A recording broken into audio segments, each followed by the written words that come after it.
یہ یونٹی، یہ اتحاد، ان کے اندر یہ احساس میرے آقا صلی اللہ تعالی علیہ وسلم نے پیدا کر رکھا تھا کہ کل مؤمن جسد واحد.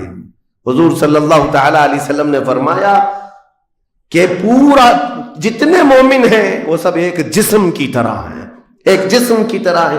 اذا اشتکى عضو تداعى له سائر الجسد بالسحر والحمى، جیسے ایک پارٹ کو اگر درد ہوتا ہے تو پورے جسم میں بخار آتا ہے. مومنوں کی کیفیت یہ ہونی چاہیے، لیکن احساس دھیرے دھیرے ختم ہوتا چلا گیا. آج ہماری پستی کا ایک سبب یہ بھی بتایا جاتا ہے، جس کو شاعر نے کہا تھا قوت فکر و عمل پہلے فنا ہوتی ہے جب کسی قوم کی شوکت پہ زوال آتا ہے. سوچنے سمجھنے کی صلاحیت پہلے ختم ہو جاتی ہے. آدمی سوچتا نہیں، سمجھتا نہیں، بس اپنے وقت کو ضائع کر رہا ہے، برباد کر رہا ہے، بیٹھا ہوا ہے، گپیں لگا رہا ہے. میں آپ کو بتاؤں، ہماری عمروں کا احتساب ہونا چاہیے. ہماری زندگی کو گن کر کے دیکھیں کتنے سال کے ہیں ہم. 25 سال، 30 سال، 35 سال، 40 سال، اور اس کے بعد گنو ہم سے کیا ہو سکا ہے اس دنیا میں. ہم اس دنیا میں کیا کر چکے اب تک؟ ہم سے کچھ نہیں ہوا. اگر تاریخ میں آپ کو بتاؤں میرے عزیزو، آپ کو پتہ ہے اس ہندوستان کی سرزمین پر سب سے پہلے لشکر اسلام کی سپہ سالاری کرتے ہوئے آنے والا ایک نوجوان محمد بن قاسم 10,000 کا لشکر لے کر عرب سے آیا تھا اور پرچم اسلام لہرایا تھا. تاریخ میں آج بھی رقم ہے. اپنے پنڈتوں نے بھی اس تاریخ کو لکھا ہے. ہاں، پنڈتوں نے بھی لکھا ہے. اور یہ محمد بن قاسم 10,000 کی سپہ سالاری کے ساتھ ہندوستان میں آ کر اسلام پھیلایا. عمر کیا تھی؟ صرف 19 سال کی عمر تھی. 19 سال کی عمر میں یہ عظیم کارنامہ انجام دینے والا، انہوں نے اپنی عمر کا صحیح استعمال کیا، اپنی ایج کو برباد نہیں کیا، ضائع نہیں کیا. طارق بن زیاد، جس کا یورپ بھی قائل ہے، جبل الطارق آج بھی ایک مقام ہے یورپ میں جس کو جبرالٹر کہا جاتا ہے. یہ حضرت طارق بن زیاد کے نام سے ہے. یہ پہلا سپہ سالار ہے جس نے پوری دنیا کے سامنے وہ عزم پیش کیا تھا. یورپ کی سرزمین پر جب کشتیاں لے کر پہنچے تھے یہ مومنین کی تعداد، وہ طارق بن زیاد ہی ہے جس نے پوری کشتیوں کو آگ لگا دیا تھا. کہا تھا کہ ہم پیچھے مڑ کر جانے والوں میں سے نہیں ہیں. جتنے ساتھ آئے تھے سمندر پار کر کے، کشتیوں کا سفر تھا، کشتیاں لکڑی کی بنی ہوئی، آگ لگا دیا اور کہا اب اس عزم کے ساتھ اترو، یا تو ہماری قبر بنے گی یا تو ہمارا جھنڈا لہرائے گا. میرے عزیزو، عمر 22 سال کی تھی. طارق بن زیاد، اور ایک دو نہیں، میں تمہارے سامنے مثالیں رکھوں. ہندوستان کی سرزمین پر ایک ولی کامل کی آپ کو میں تاریخ اگر بتاؤں، جو سرکار سیدنا غریب نواز رضی اللہ تعالیٰ عنہ سے بھی 200 سال پہلے اس ہندوستان کی سرزمین پر تشریف لائے اور اسلام کی خاطر لڑتے لڑتے شہید بھی ہو گئے، اور جن کا لقب سلطان الاولیاء ہے، سیدنا سالار مسعود غازی رحمۃ اللہ علیہ. ان کے متعلق یہ فرمایا گیا وہ سلطان الاولیاء ہیں، ہندوستان کے اولیاء اکرام کے بادشاہ کی حیثیت ہے. سرکار غریب نواز سے بھی پہلے آئے، لیکن ان کی عمر ان کی شہادت کے وقت 19 سال کی تھی. صرف 19 سال کی عمر میں وہ مقام عظیم پا لیا. ہماری تو زندگی کی عمریں پتہ نہیں کتنی چلی گئیں اور ہم میں سے کوئی کارنامہ نہ ہو سکا. کارنامہ نہ صحیح، زندگی گزارنے کا سلیقہ بھی نہیں آ سکا. کارنامے نہ ہو تو الگ بات ہے، لیکن مسلمان تو بن جاتا کوئی. عزیزان گرامی وقار، میں آپ کو ایک بات بتا دوں، جو زندگی ملی ہے کچھ ایسا کر جاؤ کہ تمہاری تاریخ رقم ہو جائے، ورنہ قبرستان جا کر کے دیکھنا، وہاں تو لکھے ہوئے کتبے بھی مٹ گئے، قبروں میں کون سویا ہے ان کو بھی لوگ فراموش کر چکے، بھول گئے، سب بھول گئے. لیکن کچھ ہستیاں ہیں جو ہمیشہ آباد رہتی ہیں. یہ وہ لوگ ہیں جنہوں نے اس روئے زمین پر اپنی ذات کے لیے نہیں، اللہ کی رضا کے لیے جیا کرتے تھے، اللہ کی رضا کے لیے جیا کرتے. آج میں یہ بات کہنا چاہتا ہوں نوجوانوں سے، تمہیں پتہ ہے